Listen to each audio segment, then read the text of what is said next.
4년 연속 적자를 내던 사업부가 드디어 흑자로 돌아선다는 소식이 나오면 주가는 어떻게 반응할까요? 포스코 퓨처엠이 지금 딱 그 지점에 서 있습니다.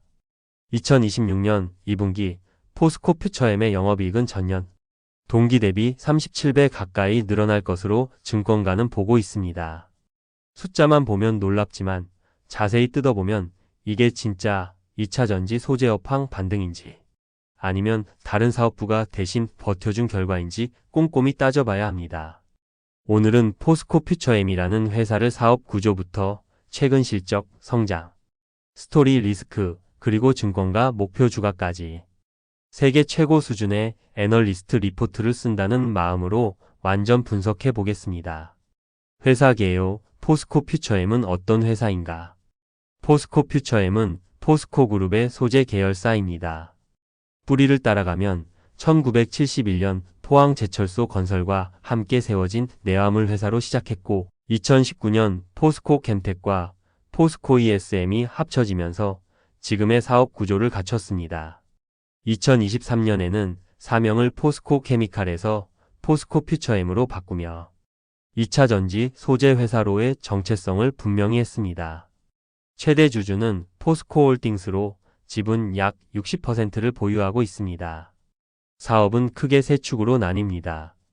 첫째는 2차 전지의 핵심 소재인 양극재와 음극재를 만드는 에너지 소재 사업으로 전체 매출의 약 70%를 차지하는 핵심 축입니다.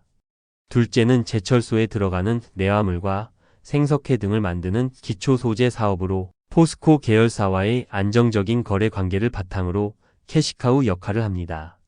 셋째는 과산화수소 같은 첨단화학 소재 사업입니다. 즉, 이 회사를 이해하는 핵심은 미래 성장 동력인 2차 전지 소재 사업과 현재의 실적을 지탱해주는 전통 소재 사업이 한 회사 안에 공존하고 있다는 점입니다. 최근 이슈로는 4년 만에 에너지 소재 흑자 전환. 지금 시장이 가장 주목하는 건 에너지 소재 사업의 흑자 전환입니다.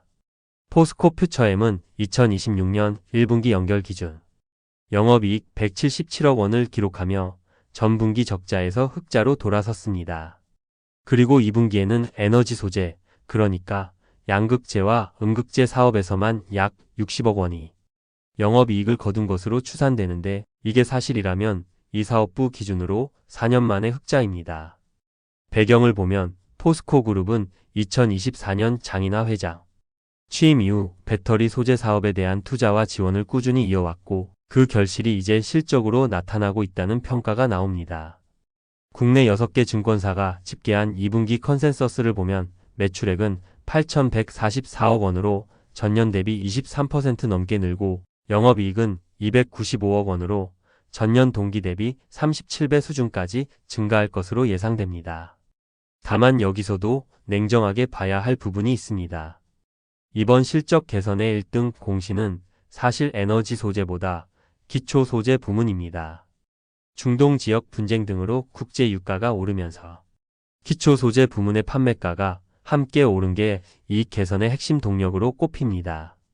음극재는 고객사들의 재고 조정이 마무리되면서 적자 폭이 줄어드는 수준이고 양극재는 오히려 제너럴모터스와 LG에너지솔루션 합작 공장인 오하이오 공장의 가동 중단, 여파로 북미 출하량이 소폭 줄어들 전망입니다.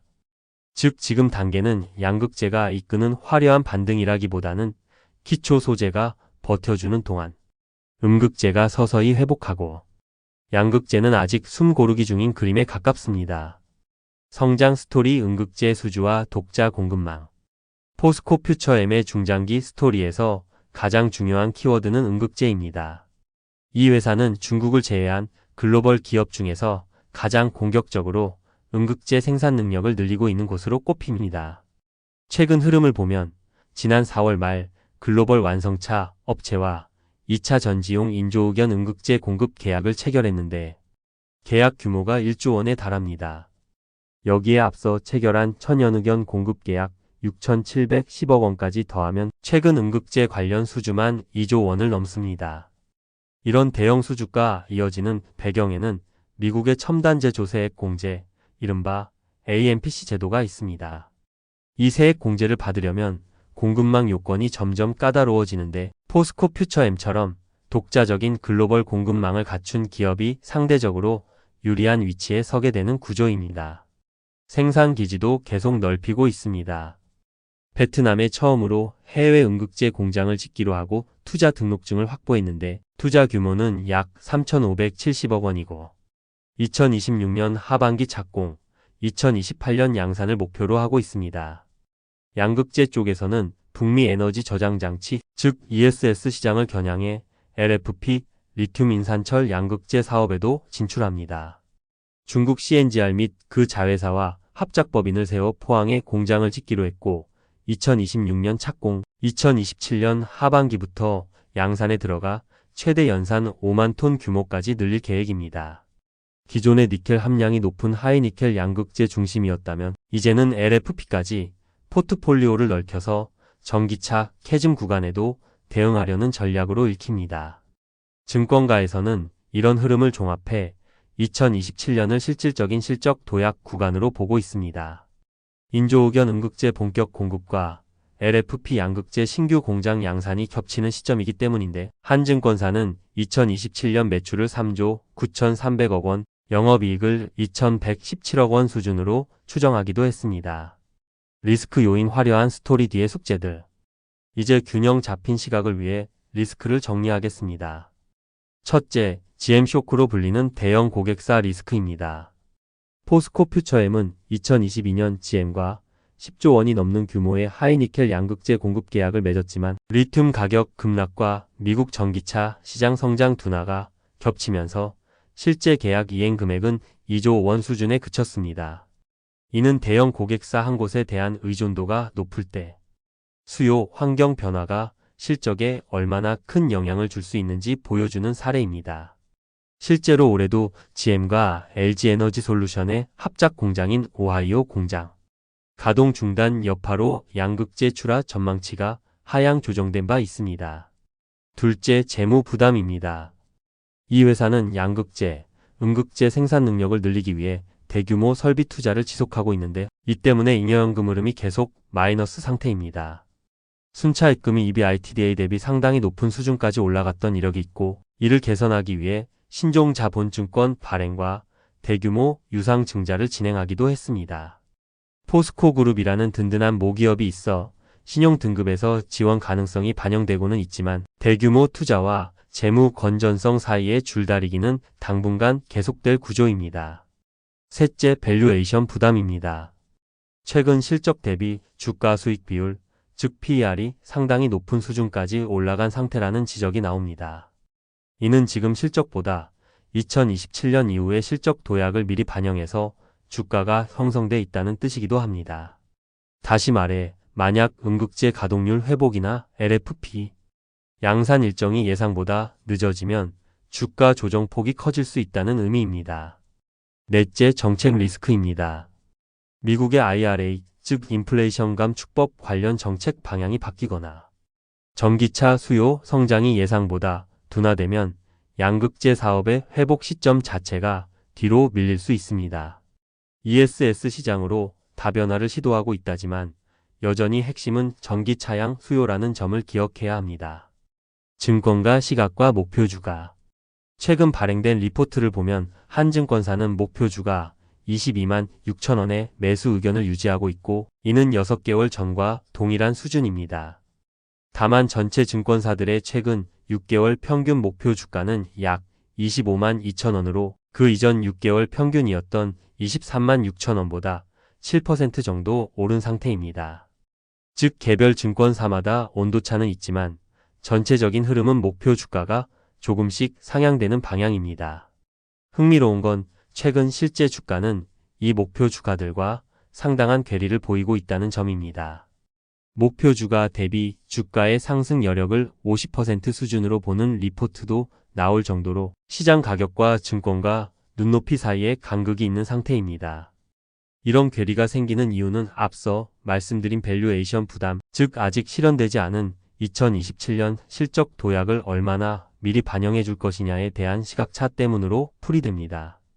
투자 의견을 보면 매수와 매도 의견이 혼재하는 경우도 있어서 이 종목이 시장 참여자들 사이에서도 방향성에 대한 의견이 완전히 일치하지는 않는다는 점을 알 수 있습니다. 요약하면 장기 성장 스토리 자체에는 상당수 애널리스트가 공감하지만 지금이 매수 타이밍이냐에 대해서는 신중한 시각도 함께 존재하는 상황입니다. 적정 주가, 계산, 초과이익 모델로 직접 구해보기. 재무학에서 흔히 쓰는 초과이익 모델, 잔여이익 모델이라는 공식으로 포스코 퓨처엠의 적정 주가를 직접 계산해 보겠습니다. 공식은 이렇습니다. 적정 주가는 자기 자본의 초과이익을 할인율로 나눈 값을 더한 뒤 그 합을 총 주식수로 나눈 값입니다. 여기서 초과이익이란 회사가 자기 자본을 투입해서 벌어들인 순이익 중 주주들이 최소한으로 요구하는 수익, 즉 자기자 본 비용을 넘어서는 부분을 말합니다. 계산에 필요한 숫자부터 정리하겠습니다.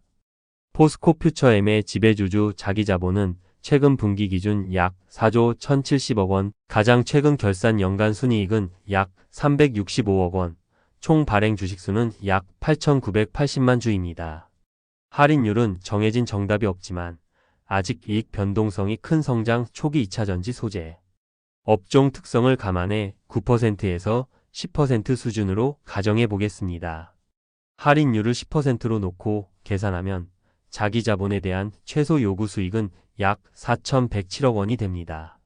그런데 실제 순이익은 365억 원에 불과하기 때문에 이 둘을 빼면 초과이익은 마이너스 3,742억 원이라는 상당히 큰 폭의 마이너스 값이 나옵니다.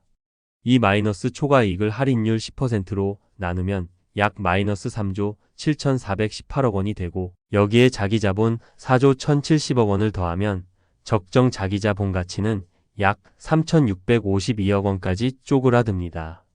이걸 총 주식수 8,980만 주로 나누면 주당 적정 주가는 놀랍게도 약 4,000원 수준으로 계산됩니다. 할인율을 9%로 낮춰도 결과는 크게 달라지지 않습니다. 여전히 만원 미만 수준에 머무릅니다. 현재 실제 거래되는 주가가 15만원에서 20만원대인 것과 비교하면 이 계산값은 그야말로 극단적으로 낮은 수치입니다. 왜 이런 결과가 나올까요? 이유는 이 모델의 본질적인 한계에 있습니다. 초과이익 모델은 철저하게 과거 확정된 회계상 순이익을 기준으로 작동합니다. 그런데 포스코 퓨처엠은 지금 양극재와 음극재, 생산 능력을 늘리기 위해 대규모 설비 투자를 쏟아붓고 있는 한복판에 있고 실제로 에너지 소재 부문은 2025년에만 369억 원의 영업 손실을 냈습니다. 즉 회사의 진짜 이익 창출력은 아직 회계상 숫자에 제대로 반영되지 않은 상태이고 시장은 대신 2027년 이후 음극재와 LFP, 양극재 사업이 본 궤도에 오를 때 미래 이익을 미리 주가에 반영해서 거래하고 있는 겁니다. 그래서 이번 계산 결과는 포스코 퓨처엠이 저평가됐다는 뜻이 절대 아닙니다. 오히려 반대로 이 회사는 과거 실적 기반 모델로는 설명이 안 되는 순수하게 미래 성장성에 베팅하는 성격의 종목이라는 걸 숫자로 보여주는 겁니다. 대규모 투자 사이클 중인 성장주를 볼 때는 이런 단순 회계 기반 모델보다 파이프라인처럼 미래 수주와 가동률 계획을 반영한 현금 흐름 기반 밸류에이션이 훨씬 더 의미 있다는 걸 이번 계산이 역설적으로 증명해주는 셈입니다. 마무리 이 종목 어떻게 봐야 할까? 정리하겠습니다. 포스코 퓨처엠은 4년 만에 에너지 소재 사업이 흑자로 돌아서는 변곡점에 서 있고 음극재를 중심으로 한 대형 수주와 독자 공급망 구축이라는 뚜렷한 성장 스토리를 갖고 있습니다. 특히 2027년은 인조의견 음극재 본격 공급과 LFP 양극재, 신규 공장 양산이 겹치는 실적이 실제로 도약할 수 있는 구간으로 지목됩니다. 하지만 지금 당장은 GM양 추락, 공백, 대규모 투자에 따른 현금 흐름 부담, 그리고 미래 실적을 상당 부분 선반영한 밸류에이션이라는 세 가지 숙제를 동시에 안고 있습니다. 이 회사는 한마디로 지금은 인내, 2027년은 도약을 기대하는 전형적인 모멘텀 투자 종목에 가깝습니다. 투자 판단을 하실 때는 분기 실적 발표 때마다 에너지 소재 부문이 진짜로 흑자 기조를 이어가는지, 그리고 LFP 베트남 음극재 공장 같은 신규 투자 프로젝트의 진행, 일정이 계획대로 가는지를 체크 포인트로 삼으시는 걸 추천드립니다. 오늘 영상은 여기까지입니다. 도움이 되셨다면 구독과 좋아요 부탁드리고 다음 영상에서 또 다른 종목으로 찾아뵙겠습니다. 고지사항 엔딩 자막용 본 영상은 투자 참고용 정보 제공을 목적으로 하며 특정 종목의 매수 매도를 권유하지 않습니다. 투자 판단과 그 결과에 대한 책임은 투자자 본인에게 있습니다.